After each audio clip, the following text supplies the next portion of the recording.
Hello, designers. This is Jill Sear here to go over week 3. This week we are going to be discussing and designing on places, design in our environment and our experiences, and it's going to be based in an art installation design that will encompass an interior or exterior space of your choosing and multiple shape and color and value choices. During this week, I've given you a list of to-dos, and hopefully you are watching this overview right now that you should watch before any assignment that you do, just because the overview is a little bit helpful for you to sort of move through. This is the to-do, and it's also going to be talked about and reviewed in the foundation building assignment. I've given you some installation slide shares to look at so you can look at other artists and how they have created their installations. In the foundation assignment due on Wednesday, you will be asked to choose a concentration topic or a theme, something to base your installation off of. Right here, I've given you a concentration topic list that has over 99 different ideas, conceptual themes that you can use as inspiration or help if you're having a hard time picking a topic for your installation.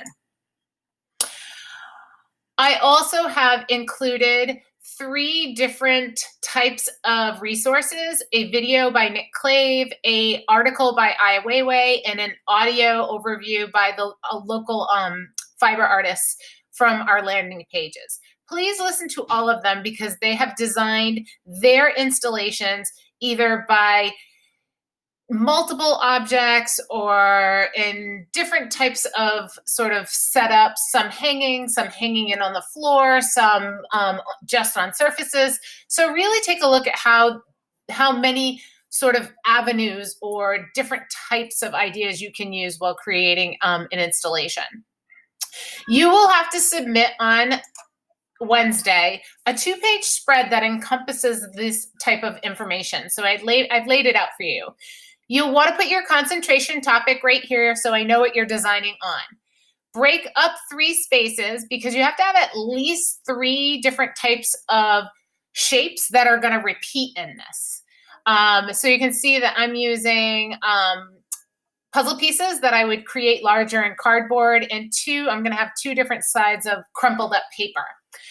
The way that I would create a lot of these puzzle pieces on high volume is I would create a Bristol board or a poster board template for the 3 different shapes, create one for each shape, and then put them on top of them and use them as templates to trace them out so I could trace multiple shapes at one time.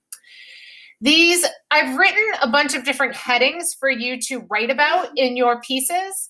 So you're going to be using interior, exterior spaces, private versus public spaces. You need to plan all this, and you might even need to reach out to people that are in charge of those public spaces before you can just go and install your installation. So be careful with that. Hanging materials. Be careful you don't damage things around your home. So maybe you can use clear tape versus nails and push pins. Uses of other objects. Take a look at what your installation is connected to. This particular one, I knew I could use my kitchen table for. And then use of found objects. If your conceptual theme is like lends to something that you can purchase at high volume for like a very little cost, and it's directly connected, then you could use something like that. Say like paper clips. You can buy lots of paper clips for a very low amount of money. So you could use found objects. And then human interactions versus non-human interactions. Are humans supposed to interact with the artwork, or are they supposed to be an observer, so a non-human interaction? So once you submit the sketches to me, I will give you a little guidance on where I think you should go with this.